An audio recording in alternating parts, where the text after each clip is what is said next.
Amén, mis hermanos. Les dejo en compañía entonces de nuestro hermano capacitador Diego Eudor.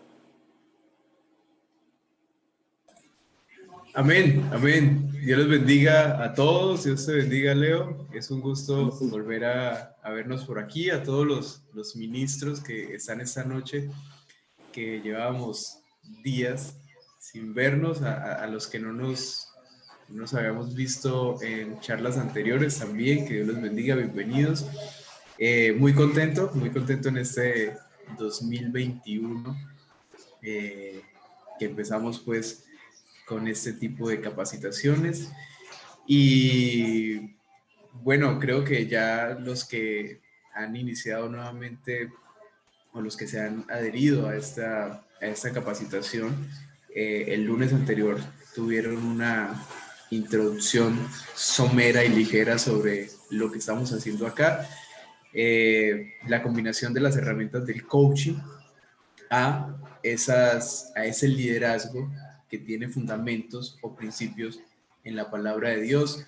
Es la combinación de herramientas. Creo que lo ideal de esto es siempre poder hacer las combinaciones perfectas con todo lo que se nos brinda para mejorar nuestro campo de acción. Estas palabras van a ser muy comunes en este tipo de conversaciones: competencias, campo de acción, paradigmas, modelos mentales. Todas esas palabras son claves para esto que hacemos. A medida que incluimos estas herramientas para el desarrollo de nuestro oficio como líderes, como ministros, pues ampliamos nuestro campo de acción. ¿Qué es ampliar el campo de acción? Pues tener competencias o adquirir capacidades o desarrollar capacidades que te permitan tratar temas que anterior a estos conocimientos no se podían tratar. Entonces, de eso se trata el coaching ontológico, con conexión o con aliación o con una combinación de los principios bíblicos, los principios que están en la palabra de Dios, que nos ayudan a mejorar nuestro liderazgo, nuestras competencias como líderes. Pastor Oscar, es un gusto verle, un gusto saludarle, que Dios lo bendiga. Por ahí estamos pendientes de las redes sociales, viendo todo lo que está pasando en San Vicente. A los demás pastores también, que Dios los bendiga. Y no sé si recuerdan lo que vimos, lo último que alcanzamos a ver en el encuentro que tuvimos. Eso fue antes del 24 de diciembre, creo. Fue como el 18, el 17, fue ese lunes antes del 24. Sí, alcanzan a recordar más o menos de qué estábamos conversando. Bueno, una cosita que quisiera que conversáramos es que voy a necesitar mucho de su participación. Voy a necesitar que cuando les pregunte alguna cosa puedan dar su opinión, no tengan miedo de dar su opinión. Creo que lograr tener una opinión propia es algo que cuesta mucho, como para no presentarla a las demás personas.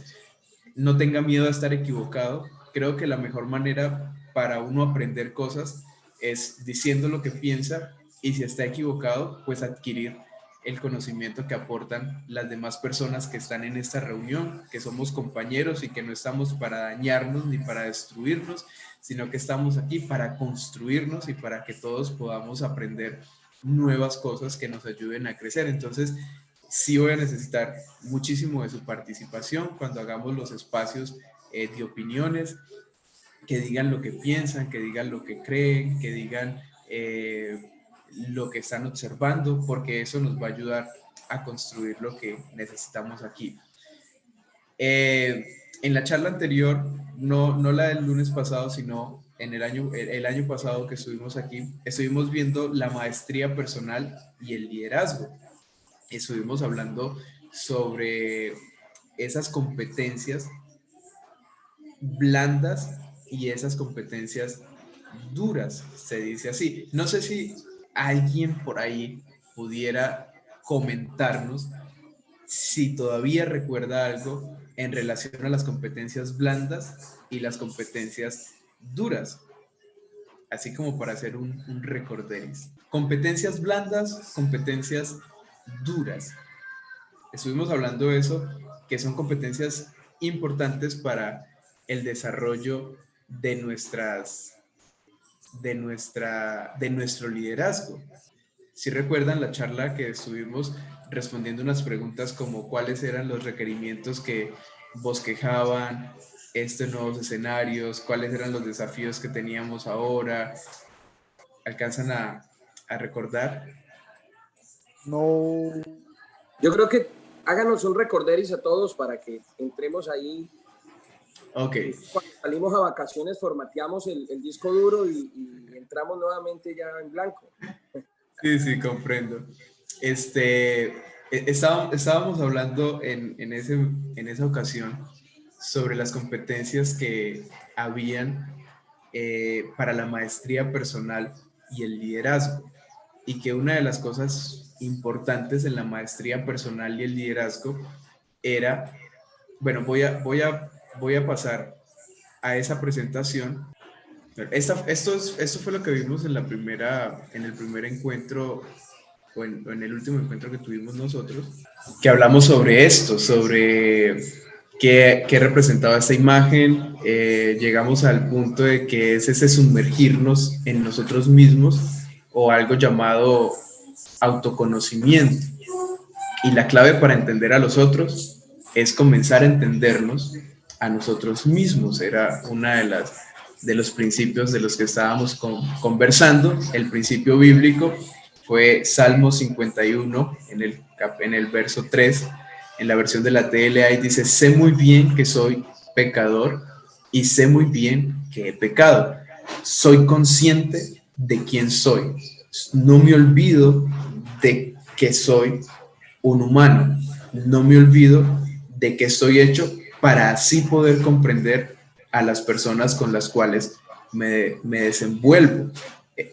Más en este campo espiritual, a los ministros, a los líderes espirituales, a veces, o lo hemos visto, es algo que lo hemos visto y también posiblemente lo hayamos vivido en algún momento, y es ver a las otras personas sin considerar que nosotros también pudiésemos haber actuado de la misma manera o peor que lo que han hecho esas otras personas, solo que no estuvimos en las circunstancias en las que esas personas han estado. Entonces nos convertimos quizás en jueces apresurados sin considerar que también nosotros pudimos haber hecho lo mismo o pudimos haberlo hecho peor.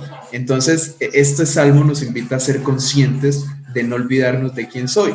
Algo que el apóstol Pablo nos muestra es ese ejemplo. Dice: si hay aquí entre nosotros algún pecador, yo soy el primero. Yo soy el primero entre todos ustedes que necesita incluso más que lo que ustedes necesitan. Y esa es una de las cosas que estuvimos conversando esa vez, respondiéndonos estas preguntas: cuáles eran los requerimientos que nos bosquejaban los nuevos escenarios, qué tipo de retos tenemos que encarar ahora en este 2021. Recuerdan, yo no sé si están refrescando ya, cuáles eran los retos a los que se iban a enfrentar ahora como líderes en este nuevo año, cuáles son las capacidades y competencias que debemos conseguir a tal efecto. Ustedes hicieron una participación muy bonita en esta parte, porque estamos viviendo uno de los procesos de cambio más profundos que ha experimentado la historia de la humanidad, al menos de lo que nosotros sabemos. Estamos ante algo que nunca habíamos visto y tenemos que hacerle frente a esto con nuevas competencias. No podemos enfrentar este 2021 con una mentalidad o con unas formas de actuar como hace 2, 3 o 4 o 5 años, porque desde que llegó la pandemia, desde que se implantó este tema de la pandemia, el mundo es otro mundo, no es lo que conocemos, es incierto para todos, y esto demanda nuevas competencias y nuevas maneras de actuar. Tuvimos un video para hablar de las competencias blandas y de las competencias duras. Entonces, las competencias duras son esas competencias que tú adquieres de manera académica, son conocimientos, es todo esto que estamos viendo aquí en la parte del conocimiento, la información o esos procesos formativos, pero las competencias blandas no tiene que ver con información, las competencias blandas tiene que ver con aptitudes, con P, tiene que ver con tu personalidad, tiene que ver con tus conocimientos y tiene que ver con los valores que tú has adquirido, tiene que ver con todo eso intangible que está en ti, cómo manejas la tristeza, cómo manejas la frustración, cómo enfrentas los trabajos bajo presión, cómo enfrentas el fracaso, cómo tratas a la gente que trabaja contigo, cómo te relacionas con tu equipo de trabajo, cómo te relacionas con tu familia, quién eres como padre, quién eres como esposo, quién eres como pastor, quién eres como líder, quién eres como esposa de pastor, porque también hay hermanas en estas capacitaciones, quién eres como líder de damas, quién eres tú en realidad en esa parte de la acción, y esas son competencias blandas. Hoy en día a las empresas no les está importando tanto el conocimiento académico de las personas, sino que están buscando a personas que tengan un gran manejo de sus competencias blandas, que sean personas que sepan integrarse, que sean personas sociales, que sean personas respetuosas, que sean personas tolerantes, que sean personas inclusivas, que sean personas que trabajen en equipo, que sean personas competitivas, que sean, bueno, todas esas competencias blandas son cosas importantes en el nuevo liderazgo en estos tiempos. Y hablábamos sobre esas competencias de la maestría personal. La maestría personal nos pide esas competencias para la vida, y una de ellas es el fortalecimiento emocional, que habíamos quedado ahí. Fue lo único que tocamos esa vez, y es conocer y gestionar nuestras emociones. ¿Qué tipo de emociones yo experimento? ¿Sabían ustedes que hay casos de pastores con depresión? Que hay casos, y la depresión es algo clínico, es algo que no se soluciona.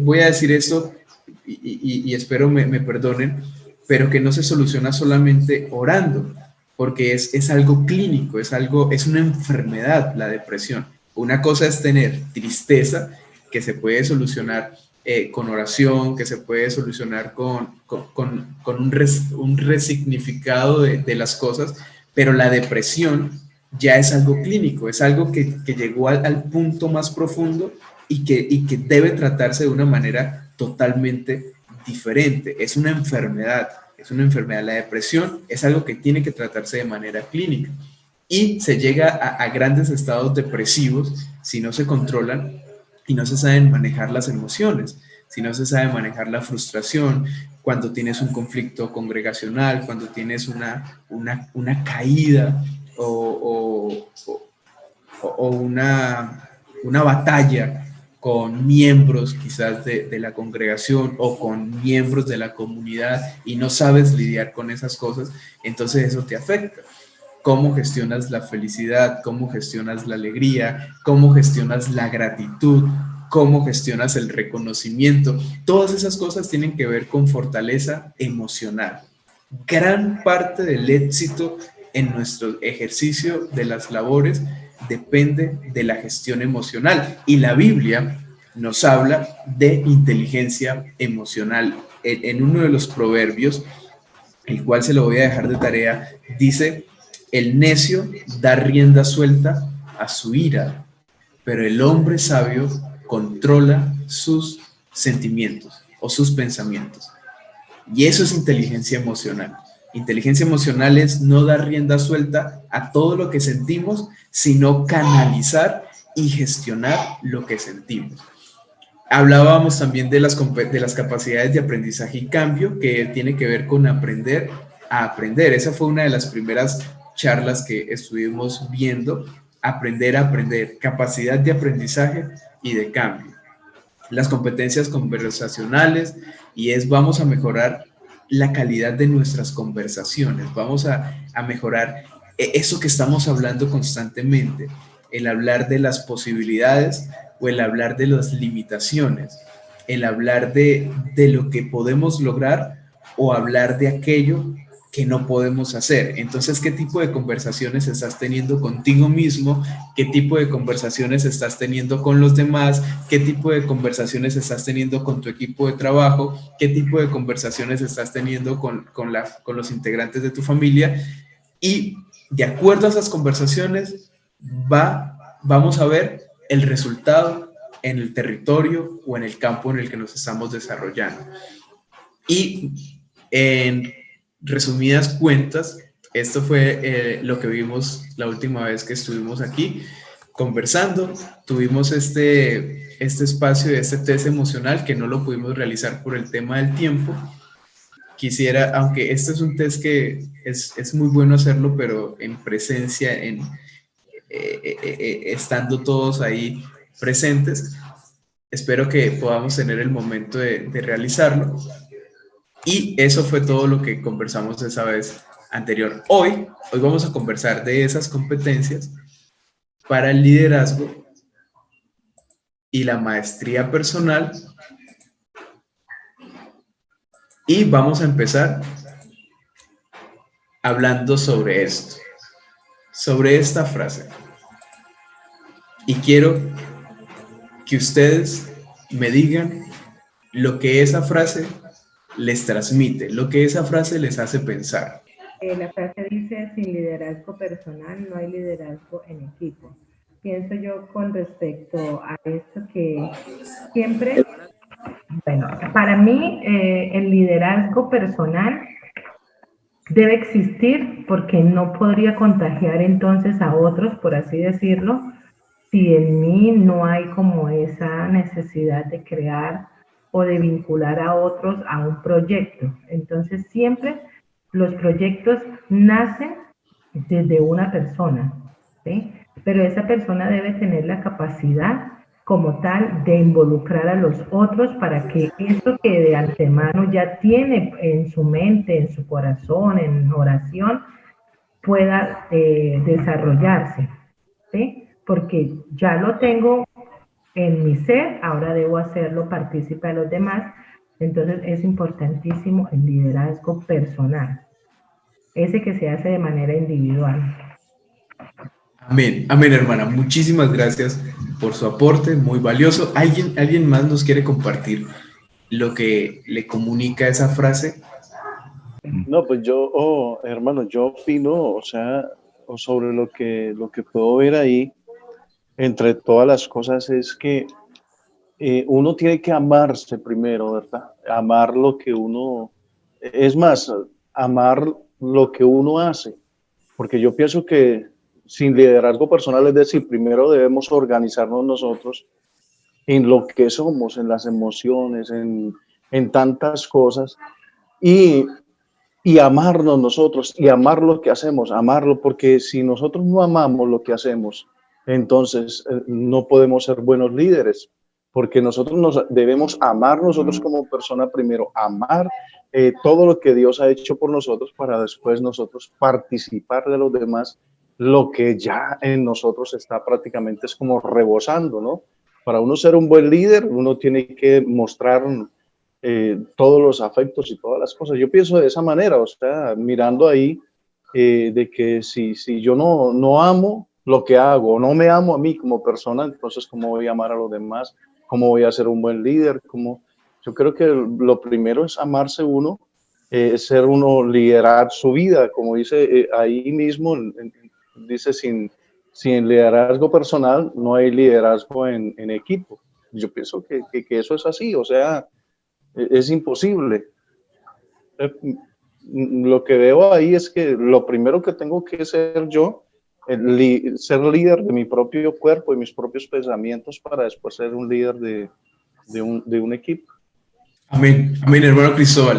Su aporte es muy acertado. Mire, todos sabemos que la relación que tiene Dios con el ser humano desde el principio, desde que lo crea, va en dirección a que el ser humano se encargue de sí mismo. Mire, una de las primeras cosas que hace el Creador con Adán y Eva es que le dicen, mira, todo el huerto es para ustedes. Todo el huerto es para ustedes. Ustedes pueden ir, pueden venir, pueden comer, pueden hacer, pero hay un árbol del cual ustedes no deben probar. Pero yo siempre me hago esta interrogante, digo, si Dios no quería que se comiera del árbol, ¿por qué no lo puso en otra parte? ¿Por qué no lo cercó? ¿Por qué no puso militares por todos lados, querubines, arcángeles alrededor de esa cosa para que no se acercaran y lo comieran? ¿Por qué lo dejó ahí? O sea, ahí al alcance de su mano. Solamente era ir, tomarlo y ya. Porque estaba haciendo al hombre responsable de sus propios actos. Estaba llevando al ser humano al mensaje de que debe tener dominio y que debe gestionar y que debe hacerse responsable de su propia vida. Y a través de toda la historia de la humanidad, esa es la palabra clave en todo esto, el autodominio. Entre los frutos del espíritu se nos habla del dominio propio. Y es que sin el dominio propio no es nada, no se puede hacer nada. Sin el dominio propio, sin tener control de lo que somos, no somos en nada diferentes a los animales. Sin tener control de lo que hacemos, en nada somos diferentes a los animales, porque tener control de lo que hacemos es gestionarnos a nosotros mismos. Si no tuviéramos esa capacidad, entonces seríamos impulsivos. Simplemente iríamos a la merced de los impulsos. Y de eso se trata la maestría personal.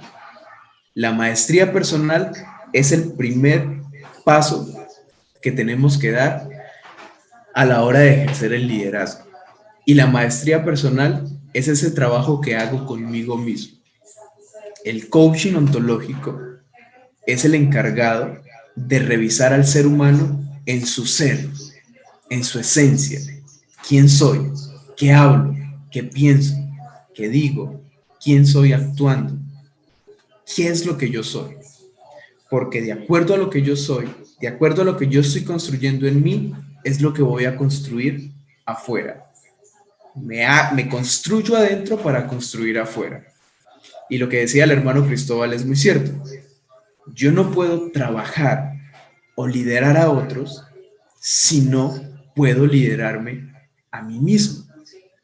Por eso yo pienso que este camino de la vida debe ser un camino que debe tomarse en realidad con mucha calma.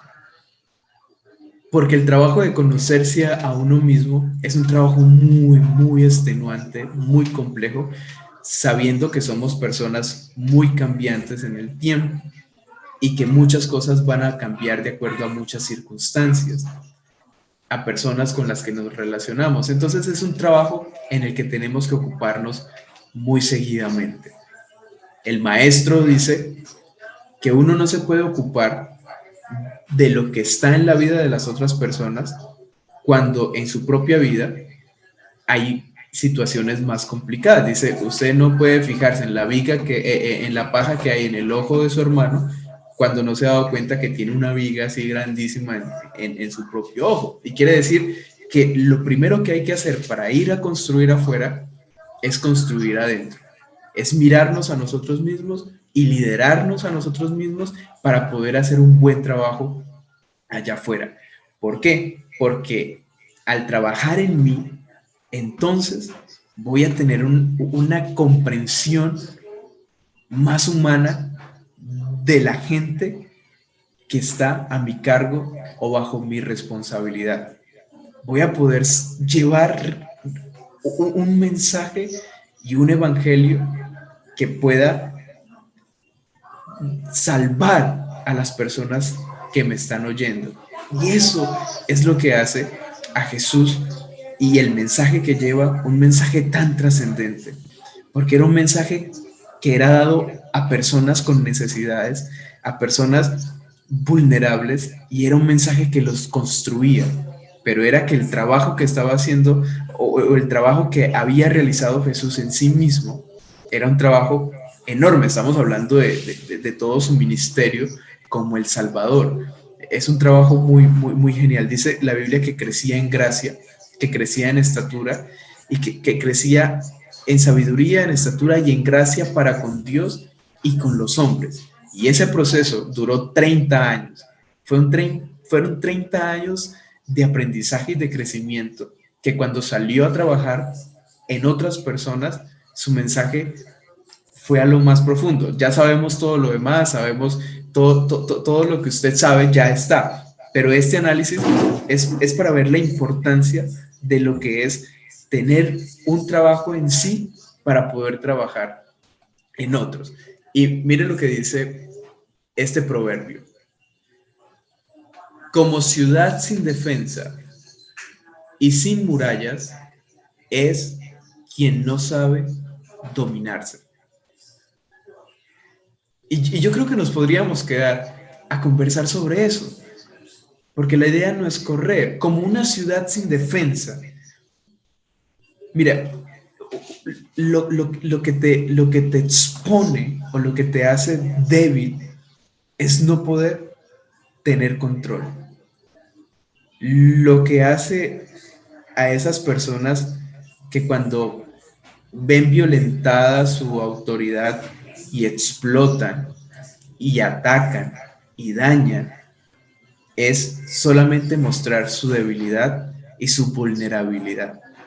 Entonces, cuando tú ves a esas personas que para hacerse sentir tienen que gritar o tienen que dañar o tienen que atacar, es solamente gente que no tiene defensa, es gente que es débil, es gente que es vulnerable, es gente que no sabe dominarse, es gente que no tiene control.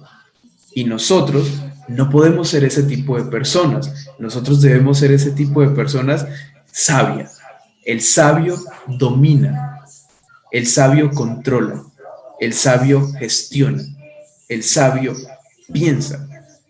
Y una de las demandas bíblicas para los seres humanos, y en especial aquellos que están liderando, es que busquemos la sabiduría, que busquemos el conocimiento y al conocimiento hallarle sabiduría y una serie de cosas que hay ahí. Entonces, esta maestría personal está enfocada principalmente en ese trabajo que hacemos en nosotros mismos, porque una ciudad que no tiene defensas es una ciudad fácil de dañar, es una ciudad fácil de atacar, es una ciudad fácil de saquear. Y eso es complicado. Conversemos un poco sobre esta imagen. Alguien que me quiera o que nos quiera comentar qué le transmite esta imagen.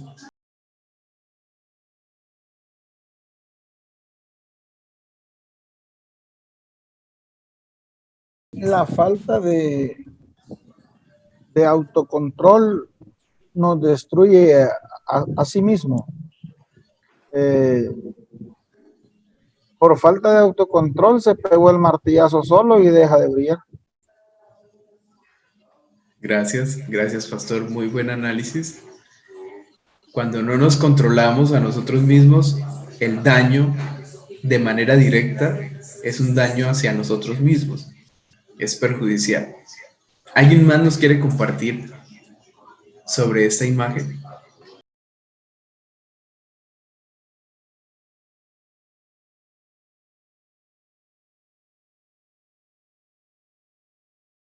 Dios les bendiga. Amén. Bueno, ¿qué puedo observar allí? Podemos tener muchas ideas, podemos tener muchos pensamientos, muchas metas, podemos tener un cerebro brillante, pero si no tenemos dominio de nuestras acciones, terminamos reventados nosotros mismos y terminamos apagando la luz que somos. Amén, hermano. Muchísimas gracias. Eso es muy cierto.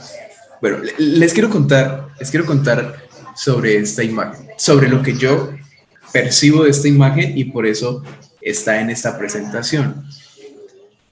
La única manera, hay una frase que ha sido puesta a Albert Einstein y dice, la única manera de lograr cosas diferentes es haciendo cosas diferentes. El concepto o la idea que nosotros teníamos de liderar hace mucho tiempo nos dio resultados, también causó algunas consecuencias que las estamos viviendo actualmente en nuestras congregaciones y en nuestras iglesias por la forma en cómo hicimos esa labor. Fue una labor muy buena, la forma en que lo hicimos nos dio resultados, pero no fue perfecta. Creo que no hay una manera perfecta de hacer las cosas. Y esa manera de hacer lo que hacíamos antes nos ha dejado consecuencias en nuestras nuevas generaciones. Y, por ejemplo, anteriormente se lideraba a través del miedo o el terror y se buscaba que las personas llegaran al evangelio metiendo el psicoterror del infierno y de rayos y centellas cayendo por todas partes, y era exitoso un mensaje que estuviera cargado de miedo y de terror. Pero hoy en día ese tipo de mensajes ya no generan lo mismo en las generaciones presentes. Escogí esta imagen porque esta imagen para mí representa el romper la caja, el romper el modelo mental. Hay una palabra que quiero que ustedes conserven que se llama paradigma. Romper el paradigma. Romper el status quo. Romper la misma manera de hacer las cosas. Y gracias a Dios y bendito sea Dios, porque estar en este seminario, participar de esto, es justamente los pasos necesarios para comenzar a romper esas maneras anteriores que eran buenas, pero que ahora se puede hacer mucho mejor. Y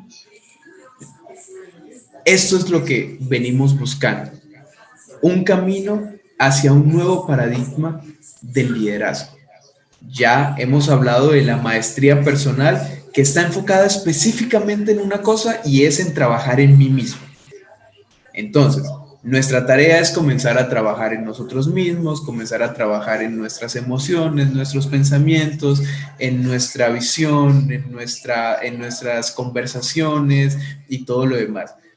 Porque después de que yo comience a trabajar en mí mismo, entonces comienzo a emprender un camino hacia el liderazgo. Y ese camino hacia ese nuevo paradigma del liderazgo es al cual nosotros hoy, y lo que hemos hecho en todos estos meses, es construir ese camino, el nuevo paradigma del liderazgo. ¿Y de qué se trata el paradigma del liderazgo? Ese nuevo paradigma del liderazgo es el que rompe esa idea de que estamos aquí para nosotros. Es el que quita de en medio esa palabra yo, deja de ser esa labor egoísta e individual y comenzamos a pensar en nosotros y comenzamos a pensar en un trabajo que incluya a todos. Y esta frase me gusta muchísimo, y es que este nuevo camino del liderazgo es dejar de pensar en ser los mejores del mundo. ¿Sabe? Hay alguien que constantemente está diciendo, eres el mejor, eres el mejor, eres el mejor.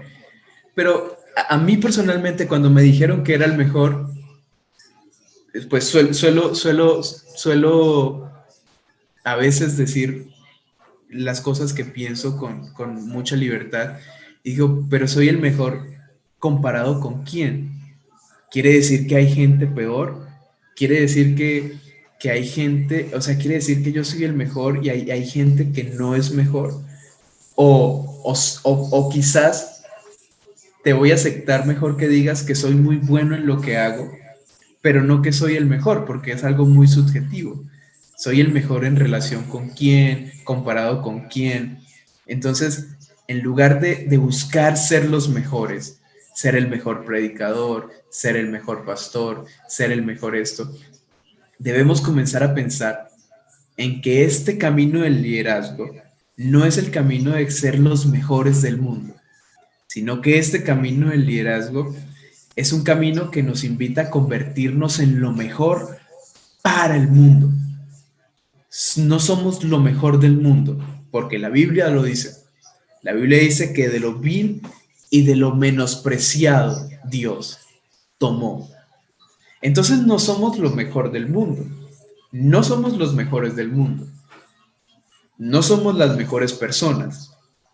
Y quizás no pretendo convertirme en la mejor persona del mundo, pero sí quiero convertirme en lo mejor para el mundo. Sí quiero convertirme en una clase de persona que contribuya al mundo, que aporte al mundo, que sea bendición al mundo, que sea alivio al mundo, que sea paz al mundo, que sea reconciliación al mundo. Yo no quiero ser el mejor, pero quiero ser lo mejor para el mundo. Y ese es un camino totalmente distinto, porque en ese camino de ser el mejor es un camino de competencia. Entonces comienzan las absurdas competencias entre hermanos, entre pastores, entre congregaciones. Y esas absurdas competencias nos llevan a tontas peleas, a tontos comentarios, a tontos egos, a tontos orgullos, a tontos compitiendo por tonterías en lugar de dejarnos hacer o de permitirnos estar haciendo lo que debemos hacer, y es aportar entre todos lo mejor para un bien común. Y el bien común es que las personas conozcan a Jesús. Pero y es una realidad, yo creo que usted está de acuerdo conmigo si hace una opinión objetiva y nos dejamos de sentimentalismos. Y es que en gran parte esa competencia y esa lucha y esa pelea que a veces solemos tener entre nosotros hace tanto mal, tanto a los que están adentro como a los que están afuera. Y eso solamente ha sucedido por esa tonta idea de ser los mejores, de creernos los mejores, incluso en comparación con la gente de la iglesia y la gente que no es de la iglesia. Y comenzamos a ser prepotentes, a mirar por encima del hombro, y comenzamos a decir, es que esos hacen, adoran y dicen y hacen y aquí. Y esas comparaciones siempre serán comparaciones no aceptables a la mirada de Dios.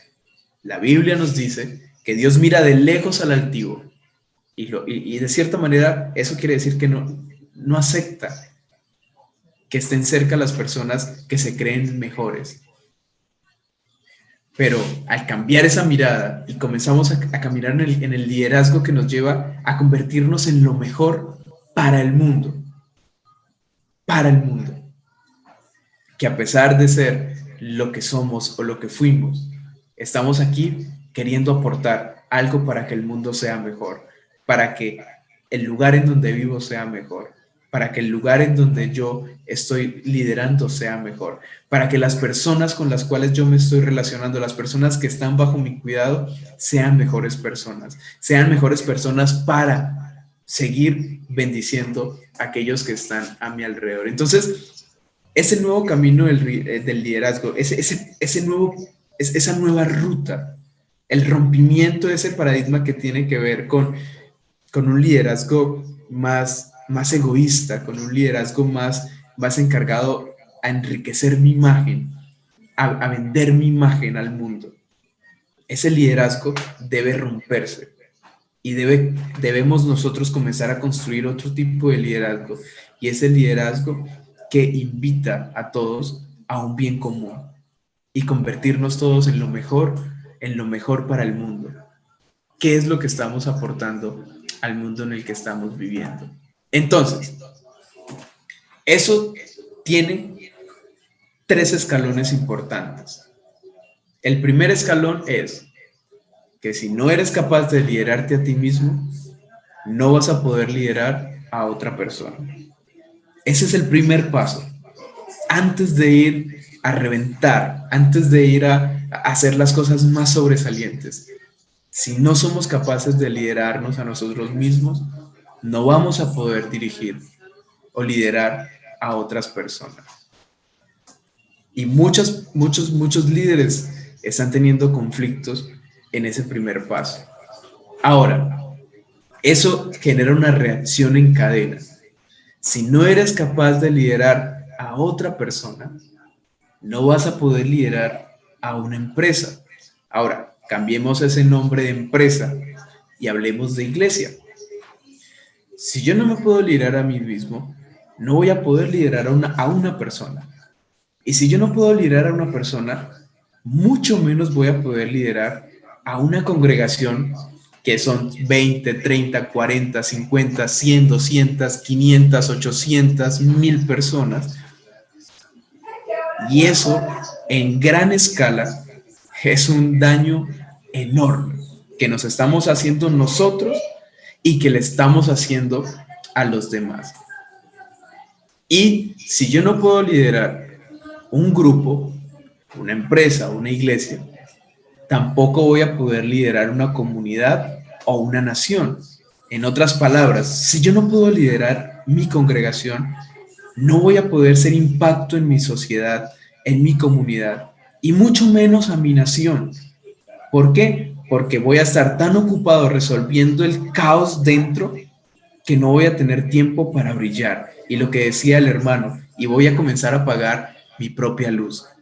Y hay muchas congregaciones que tienen las luces apagadas. Muchas congregaciones, muchas organizaciones que a pesar de ser enormes en número, no están siendo significativas para la comunidad y para la nación. ¿Por qué? Porque, como decía el pastor Oscar, están dándose a martillazos entre ellos mismos y hacia sí mismos, que lo único que estamos haciendo es destruyéndonos. Y eso tiene solución si volvemos al paso número 1, y es comenzar a liderarnos a nosotros mismos. Eso genera una reacción en cadena. Ahora, esa es la idea, o esta es la competencia, o estos son los dos caminos que hay en el liderazgo. El liderazgo 1.0 son los líderes enfocados en el interés propio. Todo opera con excesiva cautela, ya que muchas personas están controlando todo el tiempo. Son esos líderes policías, son esos líderes que están todo el momento, todo el tiempo diciéndole a la gente qué tiene que hacer, qué tiene que comer, qué tiene que vestir, a dónde puede ir, con quién no puede ir, qué color tiene que pintar la casa, bueno, es la gente que controla, es la gente que manipula, es la gente que tiene que estar encima de todo el mundo para que el mundo se salve. Ese liderazgo es el que tenemos que dejar atrás. Es un liderazgo que no sirve, es un liderazgo que no funciona, es un liderazgo que lo único que trae es gente haciendo cosas que ni siquiera sabe por qué las están haciendo y que en el momento que tengan la oportunidad van a salir corriendo y hacer en realidad lo que quieren hacer. El liderazgo que estamos buscando es el liderazgo 2.0, que es un nuevo tipo de liderazgo, y es donde todo se da desde la conciencia. Desde la conciencia, y recuerden que esa es una de las cosas bíblicas más importantes, el estado de conciencia, el estado en el que yo me doy cuenta quién soy, qué está pasando, qué es lo que estoy haciendo y qué es en quién me estoy convirtiendo. Y este liderazgo es un liderazgo enfocado en la conciencia, pero no cualquier tipo de conciencia, sino la conciencia que está direccionada a la transformación que se produce en un aprendizaje diario, en un aprendizaje continuo. Tengo que estar consciente de mi transformación a través del aprendizaje continuo. Yo debo estar abierto a aprender todos los días las lecciones que Dios me está dando a través de la gente que me rodea, a través de las cosas que vivo, a través de las circunstancias que me enfrento. Y este es un liderazgo que hace a las personas conscientes de esa transformación. Entonces, yo no vine aquí a decirles a ustedes qué hacer. Vine a preguntarles más bien qué es lo que quieren hacer, qué es lo que quieren lograr y hacia dónde quieren caminar y hacia dónde quieren dirigirse. Les recomendaría tomar este camino, pero no les voy a decir que lo hagan. ¿Por qué? Porque quiero trabajar en su conciencia. Quiero hacerte consciente y responsable de que la única persona que puede lograr o que puede transformar o que puede direccionar la vida soy yo mismo. Nadie más va a venir a vivir mi vida, nadie más va a tomar las decisiones que yo tengo que tomar y a nadie le puedo echar la culpa de la vida que tengo. Y ese es un liderazgo que me invita a ser cada día mejor para el mundo. Porque una persona que aprende, una persona que está aprendiendo constantemente es una persona que se enriquece en sabiduría, que se enriquece en conocimiento. Y una persona sabia siempre será gustosa escucharla. Siempre será una bendición tenerla cerca. Una persona sabia siempre será bendición en donde quiera que esté. Entonces, esa es la nueva ruta que debemos tomar. Y ese liderazgo que vamos a hacer afuera debe empezar en el liderazgo personal. Y eso es lo que vamos a ver hoy. Solamente hablaremos de esa parte, el liderazgo personal, que está basado en el autoconocimiento.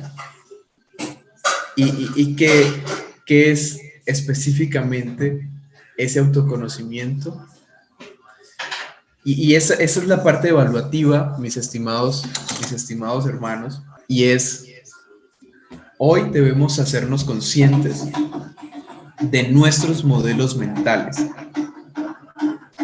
Mire que una de las cosas que dice el apóstol Pablo en Efesios, y también lo dice, creo que es en Corintios, pero en Efesios dice, renovaos en el espíritu de vuestra mente. Pues estoy recordando la versión que uso, que es la NBI, pero me gusta esa expresión, renovaos en el espíritu de vuestra mente. La mente tiene un espíritu. La mente, en otra versión dice, en la actitud de su mente. ¿Qué quiere decir esto? Quiere decir que tu mente no solamente tiene pensamientos, tu mente tiene una mentalidad. Tu mente no solamente tiene una mirada de las cosas, tu mente tiene una visión de las cosas y de la vida. Y estas dos palabras quisiera que se quedara marcada en nuestros corazones. Modelos mentales. Modelos mentales. Nosotros somos los modelos mentales que adoptamos. Los que usan lentes para ver, eso es un modelo mental. Un modelo mental es el lente que te pones para ver el mundo. Por eso, una misma circunstancia afecta de manera totalmente distinta a dos tipos de personas. Por eso, mientras la mujer de Job está diciendo, maldice a tu Dios y muérete, Job está diciendo, Dios me lo dio todo, Dios me lo quita todo. Ahí tenemos dos modelos mentales totalmente distintos. Dos modelos mentales que condicionaron la manera de reaccionar ante un mismo hecho, ante una misma circunstancia. Y hoy debemos hacernos conscientes de cuál es el modelo mental que hay en nosotros como ministros, como líderes, porque eso está afectando la manera en cómo estamos actuando. Eso está modelando nuestra percepción de la vida, de las bendiciones, del ministerio, del evangelio, de la gente, y está condicionando nuestra capacidad. Condicionando es limitando. Nos está diciendo que solo podemos hacer este determinado grupo de cosas. Nos está diciendo que solamente podemos tomar este camino. Pero si cambias el modelo mental, obviamente sin violar los principios de la palabra, si cambias el modelo mental, tu capacidad de elección es grande. ¿Recuerdan los ancianos cuando esos tiempos en los que era el conflicto por los temas de la música y decían que no se podía meter cierto tipo de música a los cultos y que no se podían tener guitarras eléctricas y que no se podían tener baterías y que solamente los acordeones eran para alabar a Dios? Había un modelo mental que limitaba la capacidad de elección en las herramientas para nuestro trabajo. Pero cambió el modelo mental y nos dimos cuenta que tener una guitarra eléctrica no era malo, que tener una batería no era malo, que cantar ciertos ritmos musicales no eran malos, y eso hizo que otro tipo de personas fueran impactadas por lo que estábamos haciendo. Entonces, el modelo mental hace que tengamos un condicionamiento en nuestra capacidad de elección y nuestra capacidad de actuar. ¿Cuántas cosas no nos hemos limitado de hacer porque nos dijeron es pecado? Imagínese usted si Jesús le hubiera puesto cuidado a la gente que le decía, usted no se puede sentar a comer con una samaritana. Lo vamos a excomulgar. Eso no es cosa de creyentes. ¿Y usted cómo está hablando con una prostituta? Eso no es de creyentes. ¿Y usted por qué está hablando con ese Zaqueo? Si es una rata, si ese man es un ladrón. Todos saben que roba. ¿Usted qué hace en su casa, Jesús? ¿Qué va a decir la gente? Su testimonio. Ahora traiga esa escena a nuestra época. ¿Cuántas cosas se ha limitado de hacer usted solo por el modelo mental que le dijeron, esto es permitido y esto no? Es que los pentecostales no pueden hacer eso porque eso no es de Dios. Es que los pentecostales no pueden hacer o no pueden ir a las alcaldías o a las gobernaciones porque no se puede mezclar con políticos y con no sé qué cosas. ¿Cuántas cosas no hemos dejado de hacer por ese modelo mental que nos condicionó y nos dijo, esto no se puede hacer? Coaching cristiano, eso no es de Dios. Eso suena a más cosa que no sé qué. Mire, yo soy escritor, he publicado 2 libros. Y entonces alguien me escribe por Messenger y me dice, ¿sí están ahí todavía? Siento que estoy hablando solo, ¿vale? O sea, están ahí. Llega y me dice, me escribe alguien y me dice, hermano Diego, que no sé qué, que es un libro, qué chévere, que es. Entonces me dice, ¿y qué? ¿Cuánto cuesta su libro? Yo le digo, 35,000 pesos en Colombia. Fuera de Colombia cuesta $10. $10, o sea, $10 vale más una hamburguesa que mi libro. Entonces me dice, no, pero hermano, yo solo leo la Biblia, yo no leo ninguna otra cosa más, porque en la Biblia está todo, yo no leo nada más. Y yo digo, bien, está bien, es respetable, yo no me entro en ese tipo de discusiones. Pero imagínense que en algún momento ese pensamiento de esa persona era el pensamiento común de una organización, de un grupo de personas. Es que no se puede ir a la universidad porque allá se pierde la gente, porque el conocimiento mata. No, el conocimiento no mata. El conocimiento mata cuando no se le agrega sabiduría. Por eso Salomón dice que al conocimiento y la sabiduría tienen que ir de la mano. Entonces nos dijeron, no, es que los pentecostales solo tienen que leer la Biblia. No pueden leer un libro de filosofía, no pueden leer un libro de psicología. ¿Psicología? Eso no es de cristianos. Eso no es de Dios. Usted, pastor, quiere ser psicólogo y entonces va a dejar de lado el Espíritu Santo, va a dejar de lado la Biblia. Cabezas duras. Uno no sabe si gastarle tiempo a personas que tienen ese tipo de pensamientos, que no es culpa de ellos, porque es una construcción. Un modelo mental es algo que pertenece a una cultura. Por eso los salvadoreños tienen una cosmovisión de la vida y del mundo y de la sociedad diferente a los mexicanos, diferente a los guatemaltecos, diferente a los colombianos, diferente a los peruanos, diferente a los chilenos. El modelo mental que se construye culturalmente condiciona lo que pueden hacer. Y no son inferiores, no hay gente inferior. No hay gente inferior, no hay gente incapaz de, solo modelos mentales que no te permiten actuar.